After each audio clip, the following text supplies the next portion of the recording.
We're here on the upper Mississippi River with world famous Harold Dodd, multiple tournament winner. I'm gonna tell you, he's got more big fish than Oprah has weight loss pills, man. I'm gonna tell you what, this guy is awesome. And we're up here in the wintertime, kind of a different type of bite for a lot of people. A lot of people don't have this kind of experience like Harold does. And we're up here to try to learn how to target wintertime blues. And Harold, what kind of scenarios do you see us fishing here in the wintertime here? Well, Don, we're going to fish outside bends and try to find some deep water where the current is not as swift. We're going to fish the scar holes at the end of the dikes. You know, it's tailor-made for me. Do you smell a big fish out there for me? I smell a big fish just for you. You, man, let's go fishing, man. Let's go fishing. All right.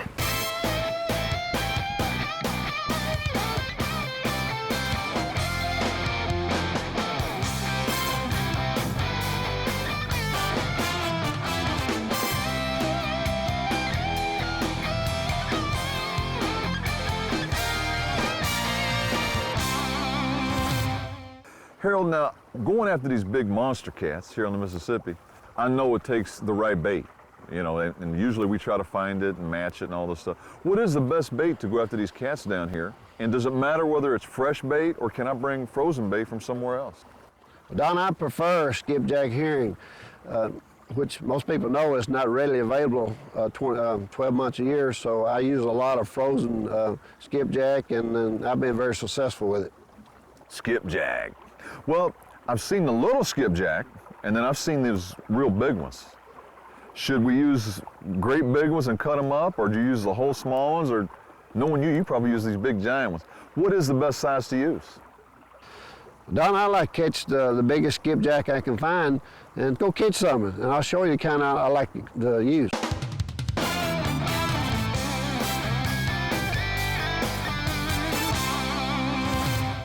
Harold, what's going to be our big strategy when we're going after these fish here today? Don, we're going to go into a warm water discharge where the water temperature is warmer than it is out in the river. And this is where normally you find these skipjack. They're in here feeding on shad, small minnows. And then this is where you usually find them in December, January, and February. Then when the water warms up, they move back out in the river. Every lure in the world to go after these skipjack, man. I tell you what, it looks like a tackle shop. Why don't you tell me what we're looking at here? Well, Don, there's two lures. That's probably the main one that the person would need. It's just like every fisherman. You've got to have all types of variety, thinking one's better than the other. Yeah. But the best two is a red and a white tube jig that you can use on your upper hook, and you use just a pure white or pearl curly tail on your lower hook. And they've each got a different kind of tail. Is it just for a different look or something? Or? Well, the curly tail, it'll move as it goes through the water. And it draws their attention. You know, they're chasing it like a minnow. Oh, okay, all right. And then the other one is kind of like a squid, maybe. It's just a tube, just same tube that the crappie fishermen use every day. Oh, okay. It's just a normal crappie tube. It's 1.5 inches of red and white tube jig. Okay. And then we just hook this onto one of them lead heads? Use 1/8 ounce lead head jig. Nothing fancy. Just don't have to be painted. Just a plain lead 1/8 ounce lead jig. Just to give it some weight to get down there. Give it some weight so you throw your rod. What is usually the hook size? Do we got one of those we could look at? I'm curious. Is it the real tiny hooks that I've seen, or is it well, these are just a standard. I use most time the gold hook that comes with an 1/8 ounce jig. Oh, okay, all right. So when you buy an 1/8 ounce jig, there's sort of a standard hook that already comes on one. I guess. Any tackle shop that service any type of crappie fisherman's has got these. And then this just slides over. If I took one of these, is it so easy even I can do it? Sure. So I just start feeding it through the top here. Stick it right in the middle and pull it around and pull it around underneath that and guide it right up over the little keeper, I guess, isn't it? Is that what they? Yep. Hey, this looks deadly. That's all you need to catch skipjack with. And then the other one works the same way. Just guide the hook right on through, and this gives it enough weight to get down. Well, I noticed that I see some pretty nice looking lures here, but this looks night and day from this other rig that we were just looking at. Well, this is a sabiki rig that's used in the salt water to catch small bait for saltwater fishermen, and we found it works just as fishing in the freshwater catching a small skipjack or herring. Wow, it's got quite a few, I guess, flies. Is that what these basically are? Yeah, it's something that resembles small minnows or bait coming through the water, and then skipjack, a certain time of year, really like them. Yeah, real small hooks. I guess you need to be careful when you're using something like that. These are real sharp, and you want to use these. Most time you're catching the skipjack is 9 inches or smaller. Oh, okay. You're catching the small fish that we call herring. Oh, okay, okay. And then the tube jigs probably catch the bigger jigs ones? is going to catch you bigger. Oh, okay. Skipjack. And I noticed on some of them, does it vary depending on which type of rig that we're going to use as to what type of reel or rod, or is it just a preference? It's a personal preference. I like using spinning reels because they're user friendly, and they throw these light jigs a lot easier without backlashing. So it just because you're going to do a lot of casting. Yeah. And it's a personal preference. I like this bottom drag. Makes it real easy to adjust that. A lot of times I'm reaching up here and it's, it can be difficult. You get these little click mechanisms down here. It makes it a lot easier. Right. I guess this comes on a lot of reels these days. A lot of different reels, a lot of different companies got them. It's just whatever person likes. If I were going to buy a rod, about how long would you say is good? I'm not sure about how long this is. What, 4 or 5 feet? No, that's a 7. That's actually a 7-foot medium action spinning reel. Oh, okay. All right. All right. And this has got somewhat of a firm tip. I mean, it's flexible, but it's pretty firm, I guess, for casting. It's a medium action, but catching skipjack, that's one of the great things about it. You can take a 202 Zipco and any type rod and go out here and catch these fish. So I imagine kids would just love coming out here doing this. This is a great sport for kids. If on winter days when you find the weather right, this is they have a lot of fun doing it. In the spring when you move in below the dams to catch them, it is a great family affair to catch bait. So Harold, this size that I'm holding, this would be more the size that we'd be going after with the sabiki rig? That's correct. And then that creature that you're holding, These are the ones we catch with the curly tail or the red, white, or all white tube jigs. So now when we cast these out, do you let it settle to the bottom, or do you just slow retrieve or fast retrieve? You can do it anyway. I mean, some days they'll hit them coming in and reel them just as fast as you reel it in. Some days you got to let it sink to bottom. Some days you got to jerk it, tweak it. It's just you just got to work with them, and I guess they're fish, and you just got to just use the bait that they like and put it in position where they want it. Well, I think people didn't know how to catch them or didn't know where to go catch them, and they were there. There's no one. Oh, you got another bite? Got another one. Oh, you got him on. You got the hot hand, man. I got him on. All right. Man, you got the hot hand. Gee, man. Oh, bigger one, isn't it? Yeah, a lot bigger. Oh, wow. Come to me. That ought to catch 2 or 3 50-pounders. I got a feeling that if you and I went out, this is another one of them one bait fish. you know. Boy, a quality hook set. Let me catch him. There we go. To the cooler, buddy. To the cooler. We're out here tearing these skipjack up. But I know when we get home, we're going to need to preserve these things. What's the best way that somebody can go about preserving these so they can use them months later? Well, the last couple of years, I've been using vacuum sealer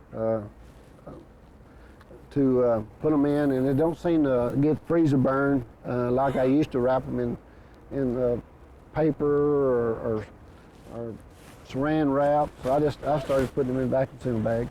All right, all right. Ready? Yeah. What do you do, just swing them in, or do I need to grab a net? I'll swing him in. Ah! All right, man. You the man. All right. Now, what size would you say he is? Is he to just cut the tail off? Yeah, I have done that. But this is an average good skipjack. Yeah. You can use him whole, cut his head off and cut his tail off and use him, or you can flay him and make 4 baits, or you can just chunk him and have 4 baits. But now, if this was a Harold Dodd bait, that's probably 1 bait? On certain days when I'm after the big one and not worried about catching fish, this is a 1 bait fish. That's a 1 bait fish, yeah, that's what I figured. Well, I know you won a ton of tournaments, and I was there to see how you did at that Cabela's Classic. Awesome job. But I know there's had to be some exciting moments out on them tournament trails. Why don't you tell me one of them awesome, fantastic finishes of yours? Well, one of the most exciting ones was the year that weighed 228 pounds in at Owensboro, Kentucky at the U.S. Catch Tournament. 228? Today, that's still holding as a record of amount of pounds that's been weighed in any one U.S. Catch Tournament. Man, what was your big fish in that? Big fish weighed 62 pounds and 5 ounces. Did you get him right off the bat, or was it a? He was the second fish we caught, and caught him probably 30 minutes after we'd our first stop. Wow.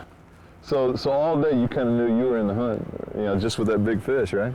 Well, in first 2 hours we had 4 fish, and the smallest one was 30 pounds.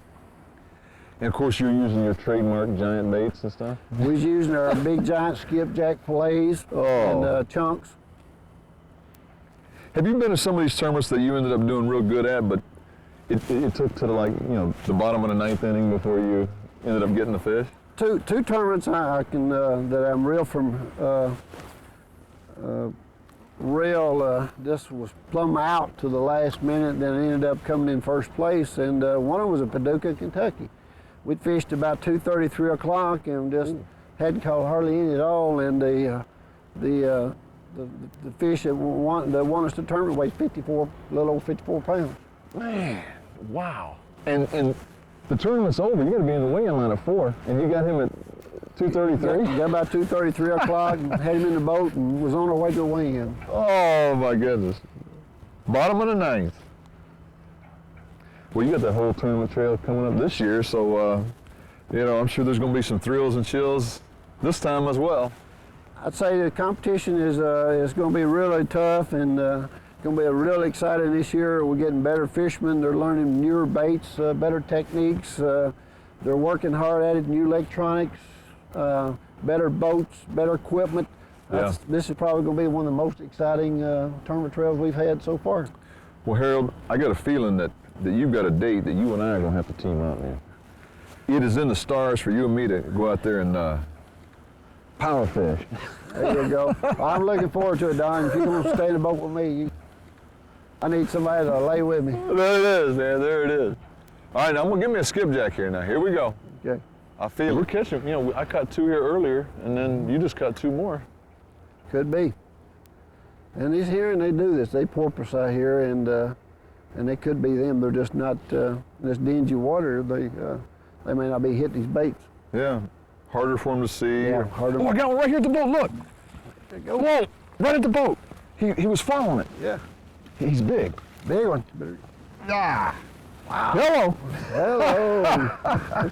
That's what we say. Man, that's it. Oh, man, he's still fighting. Oh, he hit the, let's see, what do you call this? You hit the red and white tube jig. Tube jig. Okay, he hit the tube jig. And then yours, on your line, we're hitting the Curly tail. Curly tail. The pearl white curly tail. I'll be darned. Well, that's a good size skipjack there. Sound like you got your wrist action in place. I got the wrist action going. I say we about wore this place out right here today. They just, they're not tearing it. Water's dingy, and we got them early. I'm glad we went early, because we probably wouldn't have caught none. We'd have waited around this time of day. Yeah. How do you cut it up? Is there certain ways you like to cut it up, better? Yeah, Don, there's several ways I do it. I usually cut them up about three different ways. My first choice, if I got good large skipjack, is I like to use the fillet. Just cut the whole side off of them and use this on one hook. Okay, fillet. Then my second choice is use the gut pocket. Just The cut whole belly? Whole belly with the guts intact. Just put the hook in it and toss it out. 2 hooks set up here that I use with the gut pockets on these skipjacks, so I have more hooks on the big bait. Okay. Then my last choice is use the whole head. You can hook him through the nostril, or you can hook him in the back, in the meat part. I see you left a little meat back there. And sometimes I just chunk the whole skipjack up and use the whole fish. But, about how wide of chunks do you normally? A couple inches. Couple inches? Okay. Now, out of all that, I think I know which one's your favorite. Is it the fillets or is it? Fillet has been my favorite bait for years. Okay, okay. And typically it's the whole fillet. That's the whole fillet. If I can get a good large skipjack like this one here, that weighs 3/4 or a pound, I like to use the whole fillet. Big fish. Big fish, big bait. Big fish. Now, is there a difference in fresh and frozen skipjack as far as the amount of blood in the fillet? Always, if you can have fresh bait, it's probably better. But skipjack, you can freeze them and use them 4, 5, 6 months later and be successful catching fish with them. And that's what we're going to do now. That's what we're going to do today.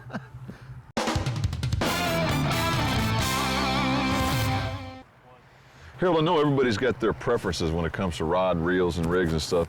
What is your primary weapons here on this big river? Well, I use a heavy action 7.5 foot rod. Sometimes I use a medium heavy action. I use a large bait casting reel. I spool it with a 100-pound braided line. Ooh. I use a 3-way swivel with an 18-inch to a 3-foot monofilament leader. And then the weight is just depending on how strong the current is? I use primary 6 to 8, 10, 12 ounce, just whatever the current calls for. And then I see you've got your sinker hooked on with a swivel. Well, here on this Mississippi River, you're changing in current speeds where you're fishing all the time, so it takes a lot of time to tie sinkers. So I just put a swivel. I just take my swivel and I can change that sinkers. quick. Man, I mean, this was definitely a time saver, you know? Pre-time, save a lot of time, so you can spend more time fishing. Now, is the pound test on this sinker, is it lighter or does it match the braided line? Normally up to about 8-ounce sinkers, I use 20-pound. Then when you go above 8 to 10-ounce sinkers, I'll go 30, 40-pound. Is it so that this would break off if it's snagged, or? When you put a lot of bait, and you got a lot of heavy sinkers, and when you're casting, if you don't have a little heavier line, you'll throw the sinkers off. Oh, okay. And if you do get snagged by having a lighter line here than you have when you're braided, you'll just lose the sinker? You can just break the sinker off. Okay. Have you ever had a fish, have the sinker snagged and you broke that and got him? I've had the sinker hung up on a limb, and the sinker broke off, and fish come on in. Still got the fish? Still got the fish. Great idea. And then what kind of hook do you prefer? I prefer the 7/0 Cal hook. That's my primary fishing that I do with. 7/0. And with this kind of an offset gap, does it function pretty well like a self-setting hook? I mean, do they normally set the hook themselves? Most time you never even have to set the hook. When they bite, they hook themselves. But if you're one of these guys that likes to set the hook, you can, right? You got your choice, do either one. That's a nice rig. I'm gonna have to try that. It worked. It's been very successful for me. This is a big river. I mean, to me, I could stop and fish anywhere. What do you look for when you're deciding where to stop and fish? Don, we're gonna fish creek mouths that run into the river, main channel of the river. We're gonna fish the scour holes below the end of the dikes, and we're gonna fish these revetment banks.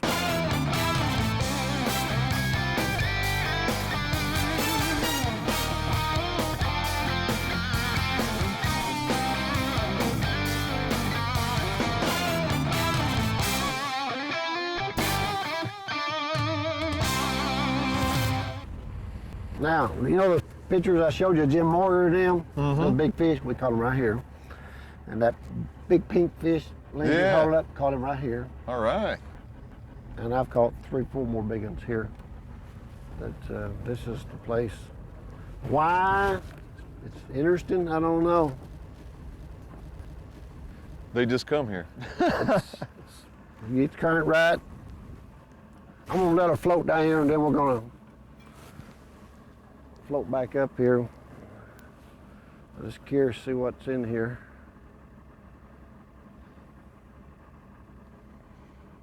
Got a lot of current today.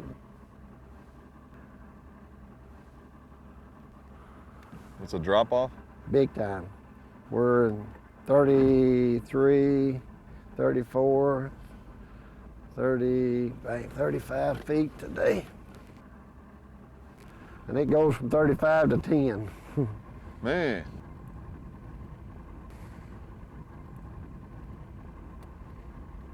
Yep, 10.5 today. 10? 10 foot. Man. Where the stern of the boat is.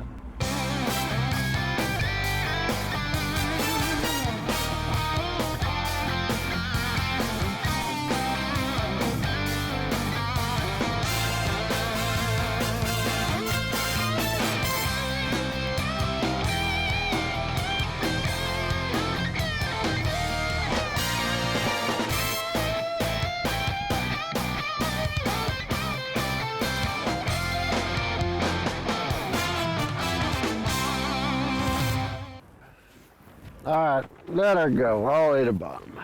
She's got that's the way to do it.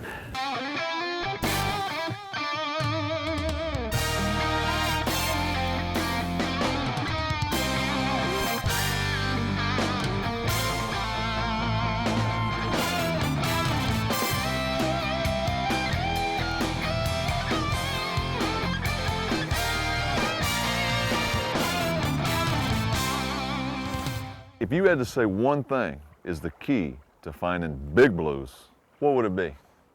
Well, Don, every river system I've been on, the blues has their own pattern. You got to try different baits, different water depths, different current velocity. You just got to go and look for them and try different things. Exactly how do you find some of these fishing spots? Oh, absolutely, Don. You got to have a depth finder to be productive. You got to move around on these holes and these drop-offs and try to find these arches. And if you don't find the arches, you're wasting a lot of you. Take them out in a big river. Yeah. And let them see what one of these big monster cats would be like catching. Oh, yeah. Yeah. Let it about, if the water don't get up, say like April, sometime in April, May. April will be a good one. Just go down there and take them fish for a couple of days on Mississippi River. I can find the fish. And that's real south, right? That's oh yeah, south of... Oh yeah, yes sir. We got some good water, good places to fish down there. I'm not fished down there, but I can find them. I know some places to go look real quick. Is that shallow or deep down there? It'll be deep. Be like down there at James's, big river like James's. Got some 100-foot holes and stuff? Yeah, there's some. Hey. But that time of year, you probably wouldn't see me fishing. Yeah, it'd be in the shallow water. Yeah, they'd be up on them banks, get ready. Creek. It's I fished rock banks and stuff.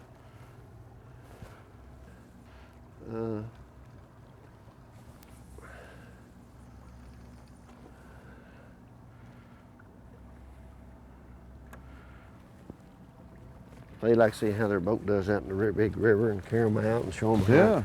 Be like see one of them 50-pounder just wham. Oh, that'd be great. That would be great. Yeah, I got him. All right.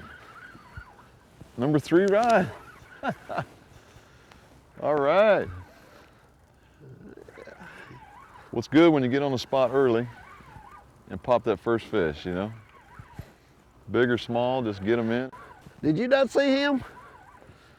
I was waiting on my rod man back there to tell me. Yeah, yeah. Since me and you having some good conversations. And I just happened to look up and see him. Bent over. Bent over. He's been so good at picking them rods. Picking them rods and telling me when to set the hook. And I got a Mississippi River Channel cat. No, it's a little blue. Yeah, it's a blue. Oh, a little channel.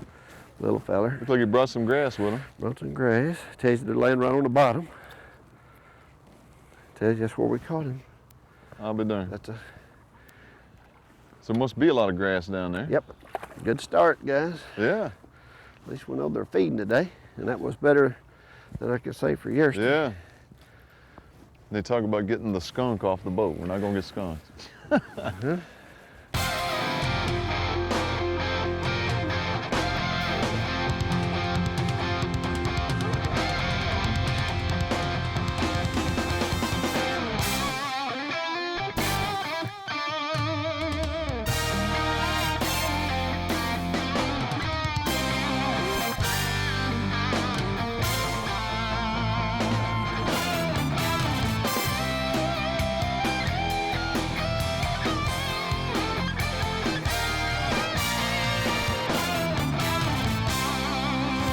Biggest blue is 57.5.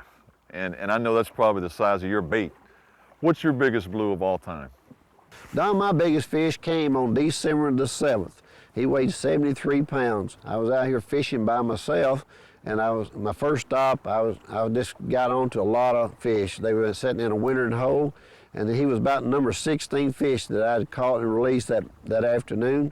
And when I set the hook on him, he didn't budge, and I knew I had a real big fish, and he stayed real deep until I got him right up underneath the boat. And after I got him up on top of the water, I made 3 passes at him with a dip net, and I thought I never was going to get him in. But once I finally got him in the dip net, I got him in the boat, I'll say I was real excited.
I'm gonna see if I can't hit that.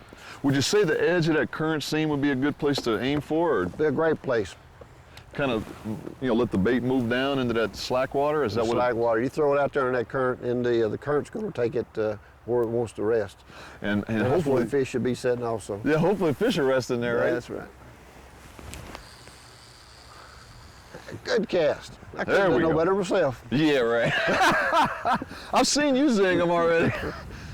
Zing about a country mile, and gee, man. Harold, we get out here, we're trying to fish, trying to find these big fish, and here comes that cold front. Barometer just takes that big plunge. Now I know somebody's always catching fish anyway. What's the secret? Is there some way to still find and catch these fish when the barometer's on the way down? We probably deal here more with river conditions than we do the barometer and the weather. Okay. On this river here, because the river is a free-flowing river, and the river rises and it falls, and our biggest problem here is the river stage. Okay. So, what is your favorite season to fish? And what season have you been, the most successful at it? Don, I like to start out in November really chasing these big blues. They're real aggressive that time of year. They're getting ready for move into these wintering holes, and you can find them in a lot of different locations, use different tactics to catch them, and then move on into December, January, when the water temperature drops down below 40, they school up in wintering holes. You can still catch a lot of big blues, but they're harder to find, but when you do find them, you can catch a lot of them. Then you move on into the spring. When they come out of the wintering holes in the month of April, they're real aggressive fighters, and that's usually after it warms up, they get.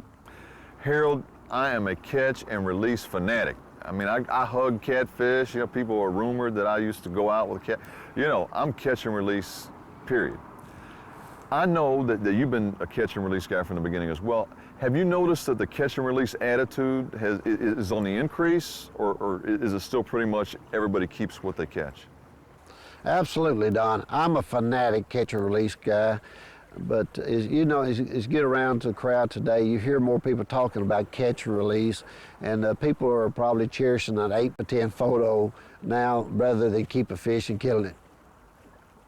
Have you seen any of these fiberglass mounts, and do you recommend that to people instead of taking one of these trophy fish and killing it just so they can mount it? Well, Don, I think that's the way to go. I've saw a couple of them, and they're beautiful mounts. I wished I'd have measured the 73-pounder that I caught so I could have me a mount made to put in my room with all my other reproduction animals I have, and I think that's the way to go in the future. Drift fishing. Go to Santee, go to a lot of these locations, and that's the big thing. Are you able to do that somehow here on in a river environment? Sure, Don, you can drift fish here at certain times when the river current allows, but here on the upper miss, where the river is a lot smaller and it's a lot swifter, it cannot drift as much as you like. But down on lower miss, where the river is a lot wider, and you got bigger sandbars, you got slacker current, it's a great place to drift. Yeah, old circle did its job there. Stayed there. We don't have the monster current to fight here, so I get to just, oh, am I over? I'm over. I'm under? No, I'm over. And I'll just come over here, like that. And I'm over that one, or I'm under it. All right, here we go. And he was down in that real deep water.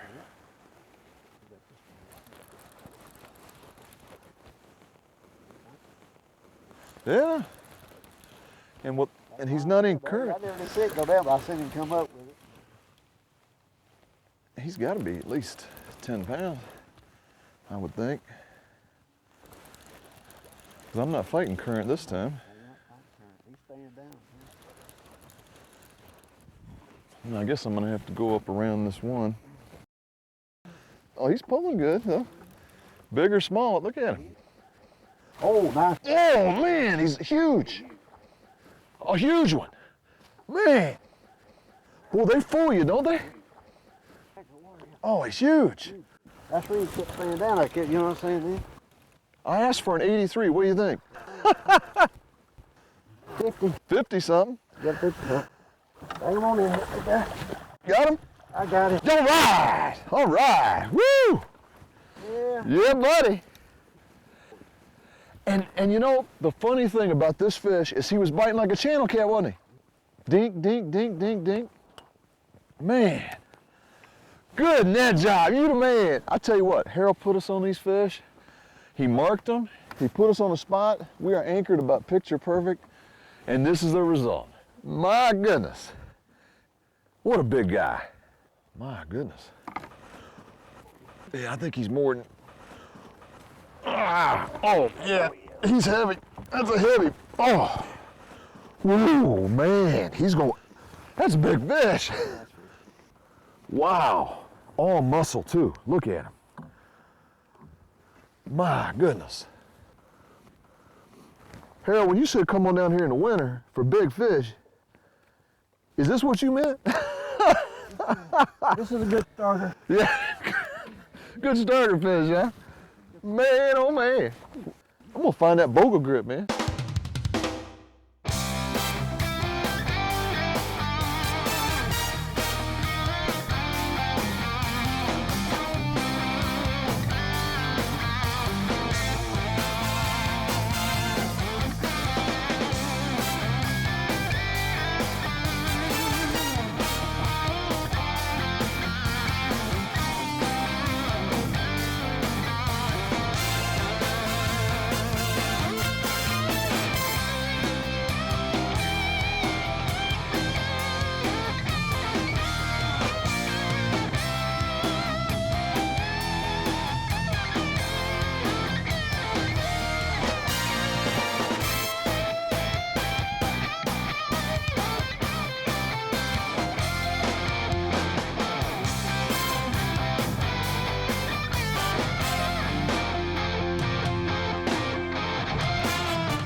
Right, I'm doing as fast as I can. 58. Pick him up. Oh, is he still? No, hold redfish. Okay. Scale, so you can mark yourself. 50. He's 50 pounds. 50? Where you re? Right there. Okay, 50 pounds. Man, Swim again. gee, money.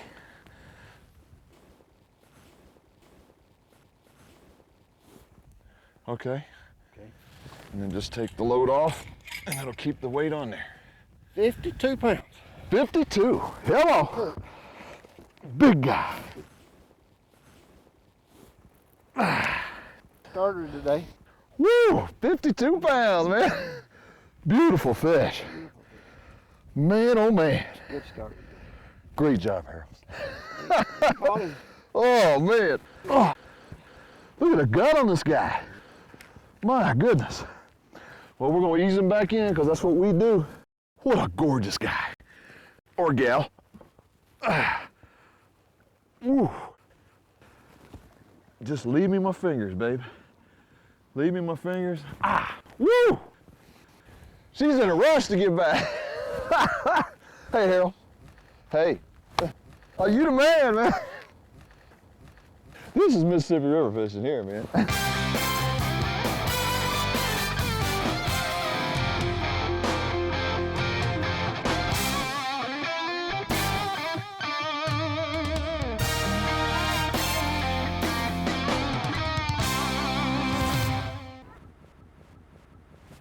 Man, oh man, I'll tell you what, man. You talk about trophy fish. This guy, he gets you out here on this upper miss. I'm gonna tell you what, that giant blue, he was awesome. Harold, comes to big fish, he is the man. Great job, man. I learned a lot. Who said you can't catch fish from 30-degree water temperature, below freezing weather? Who'd have thunk it? I mean, you know, I thought it was way too cold. I mean, you know, it was a little bit cold for us too. But I tell you what, those cats got to eat sometime, and they can't go all winter without eating. And Harold knows where they're feeding. You know. One thing about Don, you can't catch them at home. You got that right, man. Hey, thanks again for taking us out, Harold. And I enjoyed the trip.